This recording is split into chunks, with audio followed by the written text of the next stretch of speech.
everybody, Jacqueline here, and thank you for subscribing to my video. If you haven't, please hit that button. I would greatly appreciate it. It doesn't cost you anything and it helps me out a lot, so please do so. Also like and let me know what you want to see more of in the comments. So my perfect warm-up for my back when I'm working my back is taking my bar, the universal bar where it weighs about 45. I'm going to take my hips, fire them back, let my arms hang, and I'm going to come to about a 35-degree angle. My core is nice and tight. This is activating all the muscles in my back, and I'm going to pull the bar up towards my chest. I'm going to breathe out on the exertion. 4, 5, 6, 7, 8, 9, 10. So the bar weighs about 45 pounds. It's an Olympic bar. You can find a smaller bar or you can use dumbbells and do the same motion. That's the first thing I'm going to do. Follow along. Next, I'm going to lift heavy with my bent over rows. So I'm going to do probably 8 to 10 reps as I'm in my progressive overload phase. And I'm working on hypertrophy, which is proven to be the most effective at building skeletal muscle mass. Okay, so here we go. I'm going to take my back, I'm going to pull the weight towards my hip. Breathing out on the exertion. Pulling my shoulder blades into the pockets. 4, 5, 6, 7, 8, 9, 10. So I probably could have gotten to 12 there, but I wanted to make the reps slow and precise. On to the other side.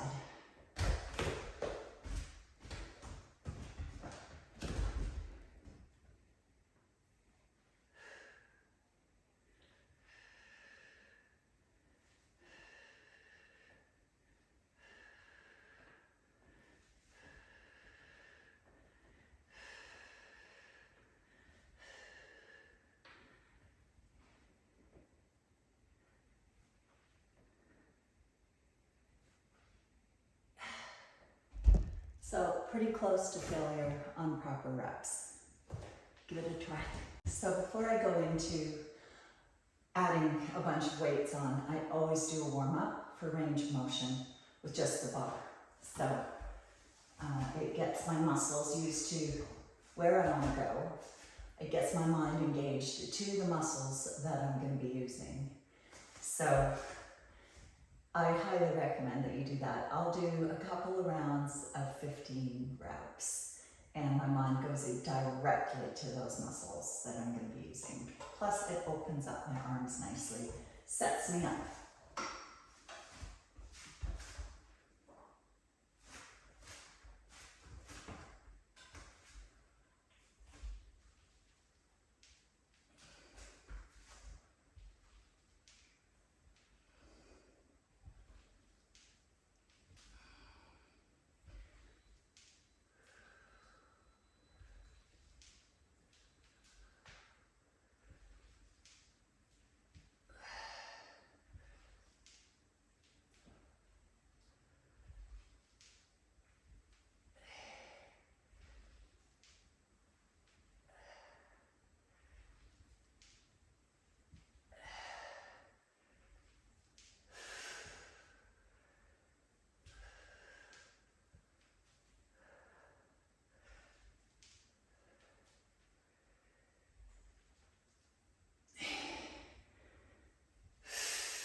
like to slowly, progressively overload. So I've added on 11 pounds on either side.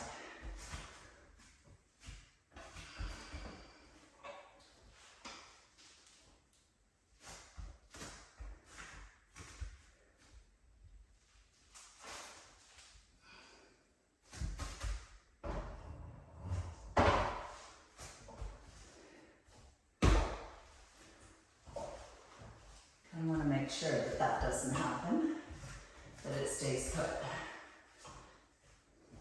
There we go.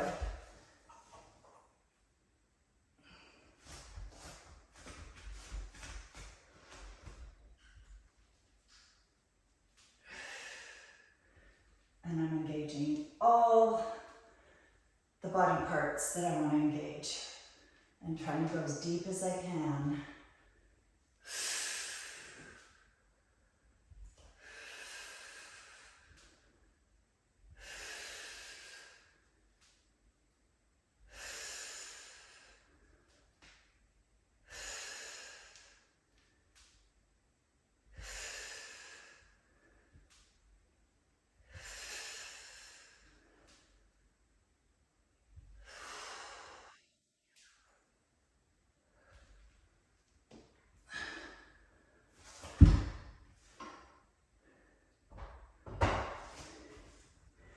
So 12 reps, my heart rate's up a little bit, but I know that I can go heavier, so I don't want to wear myself out.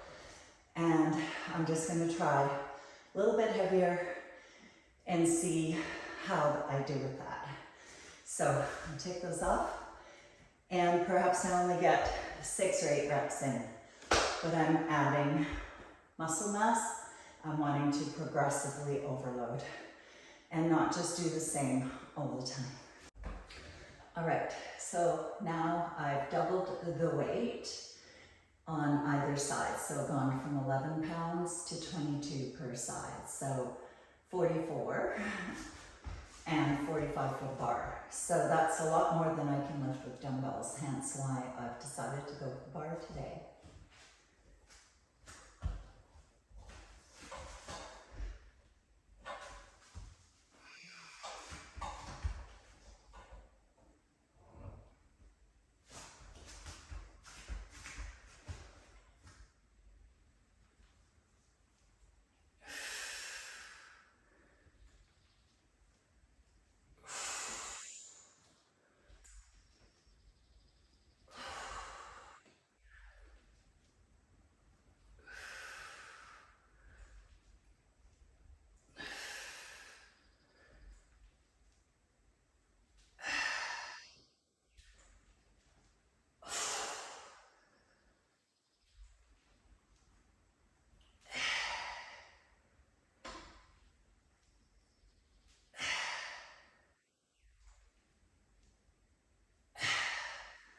Well, I still managed to get 10 reps in, although my range of motion is not as deep. Pretty proud of that for myself. Give yourself a try and try an Olympic lift instead of just trying with dumbbells, because honestly, there's no way. I mean, there is a way. It's really hard for me to grip 40-pound dumbbells on either side. I can do it, but this way it's much easier for me to hold it on my back. Go slow and make sure you have a spotter. I know I'm okay with this weight. That's why I don't have a spotter here. If I were to go heavier and add the other weights on top, I definitely have a spotter. All right, give it a shot. Let me know how you do. Truly, honestly, still working on my pull-ups, my wide grip pull-ups, as I had an injury. It's a long time ago now, but I'm finding that these are super hard. So what I'm doing most of the time still is retractions, scapular retractions. So I let it all the way out and I pull. And it's part of my back training for the wide, because I don't have a lat pull down machine. And my goal is still to one day be able to do a full pull-up.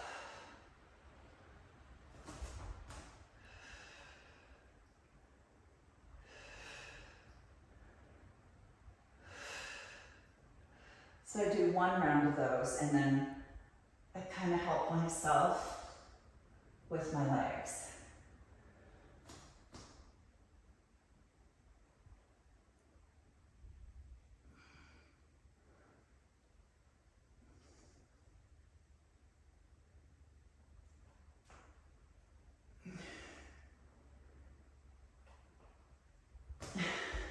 And I still get crunching in the shoulder blade and the collarbone.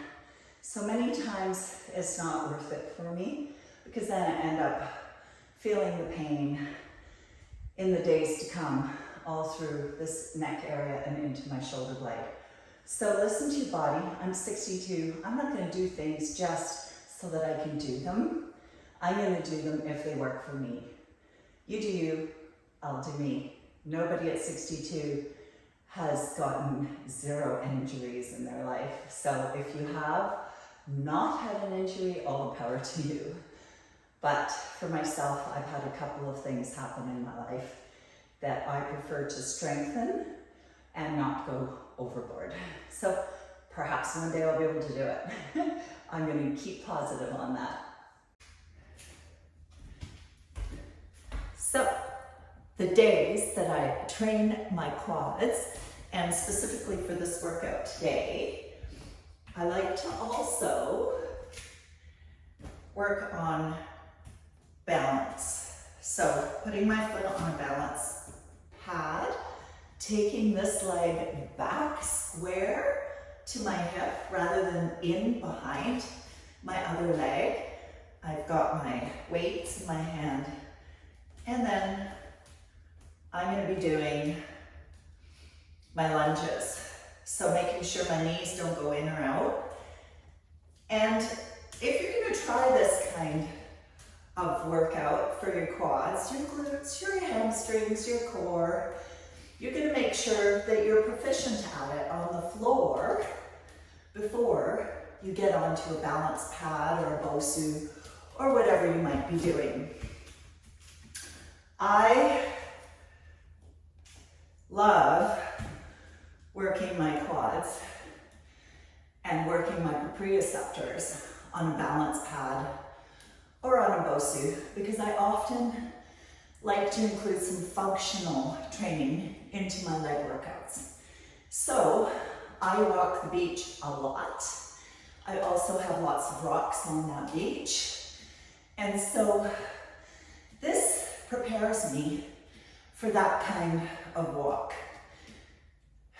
But like I said, you make sure you're proficient on the floor before you start to put your feet up onto a balance pad or a bosu.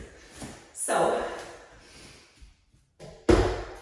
I do 2 to 3 sets of a challenging weight, and I can feel those muscles. Give it a shot. Let me know what you think. On my back training days, I also like to include a reverse fly. Sometimes I'll do it with my TRX, but today I'm going to be doing with some weights, dumbbells. So like we did in the warm-up with the bar where I went wide, this time I'm going to be working the same muscles and doing a reverse fly. So I'm going to lead with my elbows. My shoulder blades are in place, and I'm going to pull the weights out. I'm going to arc my arms a little bit. Core is nice and tight. I'm at about a 35-degree angle. I'm going to breathe out. I'm going to squeeze the shoulder blades together, and I'm going to go at a pace that is not too quick. 1, 2, 3, 4. 1, 2. I pause a bit at the top. So if you count in your head, 1, 2, 3, 4. And so that you can see the view of how my arms are working, I'll go from this angle as well.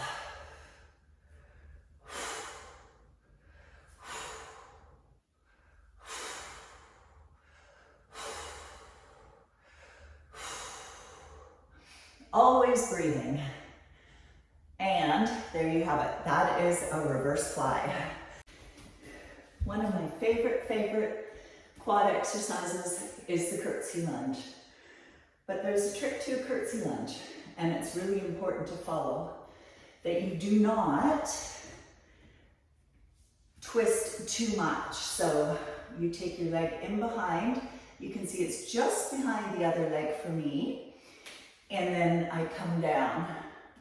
And then I like to do a knee drive, working the hip flexors. If you twist too much, you're putting undue pressure on your lower back and your spine. So you don't ever want to take this curtsy way behind so that your body is twisting. It also puts undue pressure on your knees. So if you've ever done curtsy lunges and they hurt, or you find the next day you have some knee or back issues and you avoid them, then that's what you want to watch out for. So I pick up my weights, I pull my shoulder blades back, I put my foot in front of me and the other leg goes just in behind, and then I will take it down into a curtsy and kick up, down, up. So you can see how it also works your balance. I always keep my hips forward, and I can just see my foot cross in behind slightly. So I'll turn this way so you can see what I'm doing.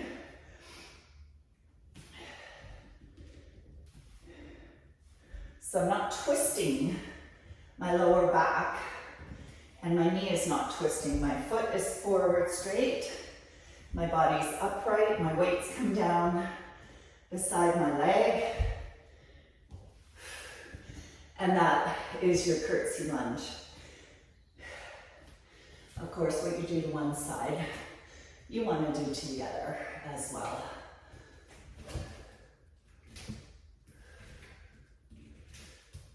Keeping those hips forward, not twisting too much. So there you have it.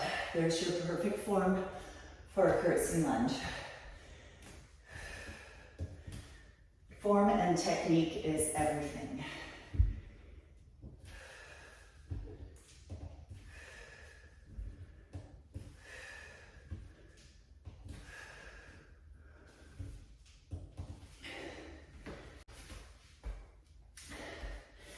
So the final part of my workout for today, back, quads, glutes, of course.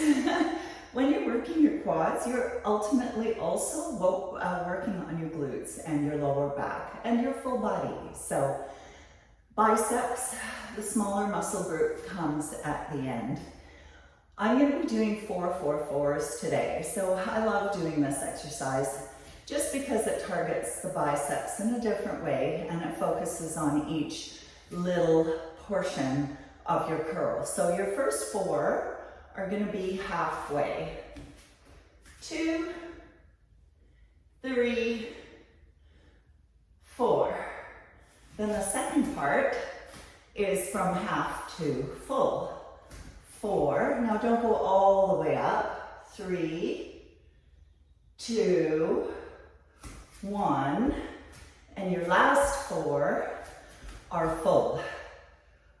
4, 3, go slow enough to target the muscles, not momentum. 2, and 1. Perfect. So I'll generally do 2 to 3 sets. That is 12 reps. Grab a challenging weight. I've got 15s for today. I hope you enjoyed that. Hi everybody, my name is Jacqueline and I want to thank you for subscribing to my channel. And if you haven't done so, please do so. I would greatly appreciate it. It would greatly help me out. I love putting together content and I'm a stickler for technique and form. I've been a trainer for many, many years and a group fitness instructor. So one of my favorite passions, one of my biggest passions is to help people. So subscribe, tell me what you want to see in the comments. and join some of my workouts. I hope you'll enjoy them. Bye for now.